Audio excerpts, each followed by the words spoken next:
Jonathan here with a shorter daily update. It is the morning, 7 a.m. on the 15th of October in Israel. The sun is up for another day and unfortunately still at war with Hamas. I'd like to focus on the current situation. During the night there were rockets fired at Tel Aviv and southern Israel. There is still combat in and around the northern part of the Gaza Strip, and the IDF continues to operate above the Gaza Strip and to attack different military targets belonging to Hamas. Now, we have called on the civilian population, and this isn't news, we have called on the civilian population in Gaza City and the northern part of the Gaza Strip to evacuate south of the Gaza River.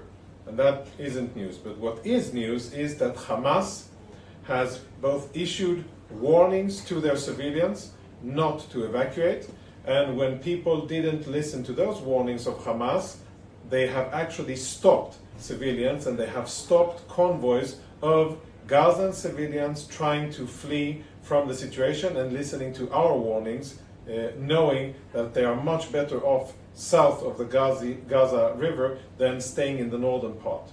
There's a picture here on this side where you can see an aerial footage of two vehicles. These two vehicles here, that's a zoom in, and this is the same two vehicles, and you can see the line of civilian vehicles trying to go from north to south, being blocked by two other vehicles. And that corresponds with intelligence and information we have from various sources that Hamas is indeed actively preventing civilians from leaving the south. Now, if that isn't the most sinister and vile use of civilians during war, I don't know what is, but it again goes to show the lack of any value for human life with the terrorist organization Hamas. Now, there have been reports of a convoy or vehicles of Gazans that were going from north to south on Salah ad-Din Road, which is the main street in the Gaza Strip. Here it goes from north to south, and there were reports of Gazan casualties. Now, I'd like to say something about reports coming out of the Gaza Strip. The Gaza Strip, there aren't two governments there. There's one government. The government is Hamas. So when the so-called Gaza Ministry of Health issues information, the amount of people killed, if they were armed people or not, if they were men or women or children, obviously that information is authorized by Hamas. And it's okay for release by Hamas, and it would serve the purposes of Hamas. So when you get information, if you're a journalist, or if you're just listening to what's going on, and you get information from the Gaza Strip, please be very, very skeptical of the veracity and ask yourself, why was this information disseminated and how does it serve Hamas and its propaganda purposes? And I'd like to show you something. This is footage made by local Gazans of that incident. And you see the explosion there? We're going to zoom in. You know what? We're going to show it again, just so you can see it better. Vehicles traveling, some guy is filming, and then all of a sudden, a big explosion. Now, you can't see it now, but we've zoomed in. Actually, we haven't. People who know how to do it around the world, forensic analysis and other people, visual imagery experts, they've zoomed in and they've enlarged the area of the explosion.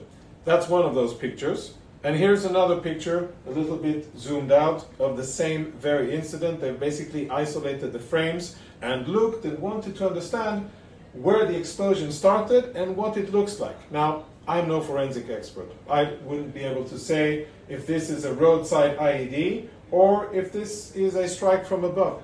But what I am able to say with confidence, because we have asked, is that the IDF did not purposely strike in that area. There was no targeting of vehicles, there was no targeting of civilians, specifically because we want we don't target civilians anyhow, but specifically because we wanted people to go south. So it makes no sense for the IDF to have done it. Who would want to stop those same civilians? The same organization that did the roadblocks, Hamas.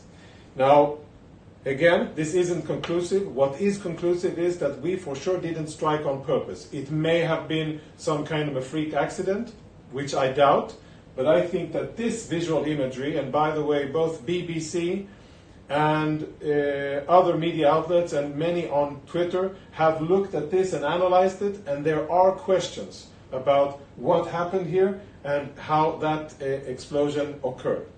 And again, any information coming out of the Gaza Strip authorized by Hamas should be treated with extreme caution and suspicion because it serves their propaganda purposes. We are deployed, and with this I will conclude our briefing, we are deployed along the Gaza Strip with our ground forces, and we are preparing ourselves for the next stage of operations. We again call on the people of northern Gaza, Gaza City, and all the northern environment in this area here to go south, listen to our warnings. We are saying that there's going to be significant military activities here, and we urge the civilians to evacuate for their own safety. And I think it is appalling that Hamas isn't letting people to evacuate. Let that sink in, and again, in the bigger picture of things, who is on the right side, who is trying to do the right thing, and who is cynically using civilians and civilian infrastructure time and again for their vile purposes. We are trying to do the right thing, and the next stage of operations will be enhanced operations against Hamas until we will dismantle Hamas and its military capabilities.